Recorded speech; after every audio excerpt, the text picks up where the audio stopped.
Bonjour mes chers abonnés et bienvenue à tous et à toutes sur ma chaîne YouTube Le Jeune Tranchant. Le Jeune Tranchant tranche sur les actualités sociopolitiques du continent africain en général et de la Guinée en particulier. Si c'est maintenant que vous découvrez cette chaîne, je vous invite à aimer la vidéo et ensuite à vous abonner à la chaîne pour ne plus rien manquer du Jeune Tranchant. Je vous propose également des pistes de solutions par rapport à vos inquiétudes d'ordre managérial, entrepreneurial et ensuite scolaire.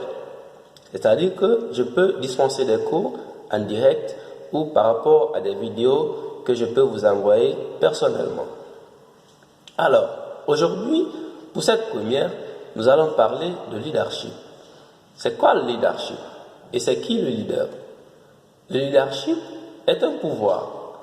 Le leadership est une autorité que l'on a et qu'on peut exercer sur une entité qu'on représente ou sur un groupe de personnes qu'on représente.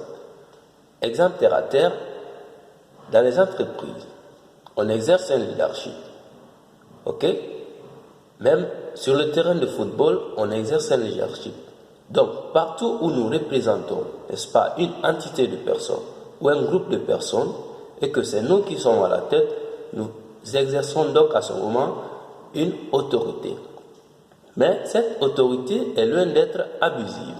C'est-à-dire, le chef que nous sommes et que nous représentons, n'est-ce pas, cette entité, nous nous mettons au service, n'est-ce pas, de ce groupe de personnes que nous représentons. Donc, ce n'est pas une autorité abusive que nous exerçons, n'est-ce pas, sur cette entité ou ce groupe de personnes. Voilà donc ce que veut dire leadership. C'est une autorité, c'est un pouvoir que l'on a ou que l'on nous a donné pour exercer sur un groupe de personnes ou pour mener à bien, n'est-ce pas, un groupe de personnes ou un combat. Donc, parlons donc du leader. C'est qui le leader? Est-ce que ça se décrète comme les postes ministériels ou autres? Non, loin de cela. Le leader est d'abord un chef. Le leader est un responsable. Ok? Et le leadership, puisque ça ne se décrète pas, on est leader lorsqu'on est suivi. À partir du moment où on est suivi, à ce moment-là même, on devient leader. On est suivi ou on est écouté. Voilà. Donc, le leadership, en général, se caractérise par trois aspects. Au niveau de la tête, au niveau, n'est-ce pas, du cœur aussi, au niveau de l'estomac. Le cœur donc, parlons d'abord de la tête. La tête représente la réflexion. Il est indispensable pour nous, en tant que leader, de réfléchir comme un leader, penser comme un leader. Voilà ce qui représente la tête dans le leadership. Ok? Donc, il est nécessaire pour nous de penser comme un leader et le cœur représente ici la communication. Le cœur bat. Ce battement de cœur, c'est une communication. Donc, il est nécessaire pour nous de communiquer comme un leader.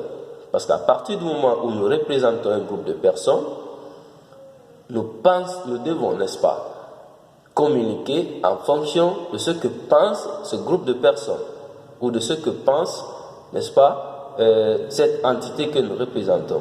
Donc, nous devons communiquer, non pas selon ce que nous voulons, mais selon ce que ce groupe veut. Ensuite, nous allons parler de l'estomac, qui représente ici l'action.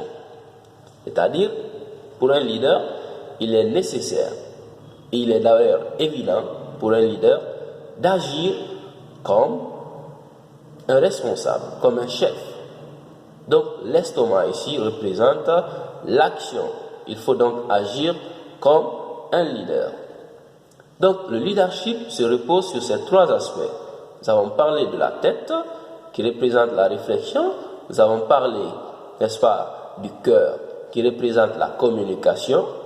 Nous avons enfin parlé de l'estomac, qui représente ici l'action, c'est-à-dire agir comme un leader. Eh bien, le leadership, C'est une autorité, c'est un pouvoir que l'on a et qu'on peut exercer sur un groupe de personnes ou une entité bien déterminée. Et sans exercer, n'est-ce pas, de coercition. On est leader quand on est suivi et écouté. Sans exercer de coercition, c'est-à-dire sans contraindre les autres à nous suivre ou à nous écouter. C'est ça un leader.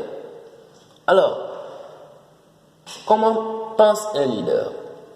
Penser comme un leader, c'est pas penser à la place des autres.